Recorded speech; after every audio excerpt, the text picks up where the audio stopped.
ईश्वर आराधना में सम्मिलित न हो।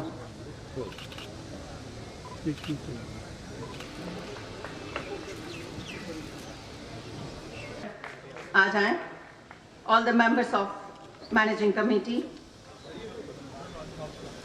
आगाज से भी पहले अंजाम देंगे कि हम इनका आभार प्रकट करते हैं।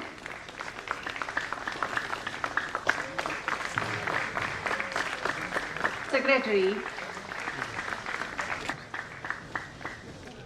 The memento presentation. सबसे पहले तो मैं ट्रस्ट के प्रेसिडेंट, उनकी मैनेजिंग कमेटी का शुक्रगुजार हूं कि आज इस मौके पे इन्होंने मुझे बुलाया और मुझे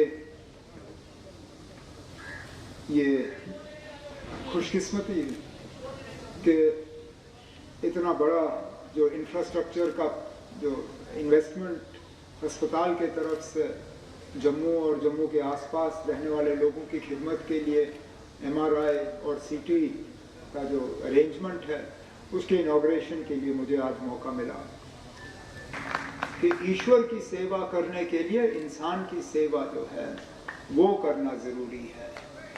और इस अस्पताल में जो लोग मरीजों की सेवा कर रहे हैं वो वाकई ईश्वर की सेवा कर रहे हैं और उनको इसका स्वाद जो है वो ज़रूर हासिल होगा। मुझे न्यूनेटल ICU में लिया गया दिखाने के लिए। छोटे बच्चे, माँ बाप बाहर बैठ के परेशान होंगे कि क्या हमारा ये चश्म चिराग सही सलामत वापस घर आएगा या नहीं। लेकिन गुप्ता साहब मुझे कह रहे थे कि इस न्यूनेटल ICU में सक्सेस रेट जो है 100% है। बच्चे आ जाते हैं, उनकी वहाँ परवरिश होती है। एक मुझे कह रहे थे कि 35 दिन के बाद एक छोटा बेबी जो है वहाँ से रिलीज हुआ। देखिए ना, माँ बाप के लिए कितनी तसल्ली की बात है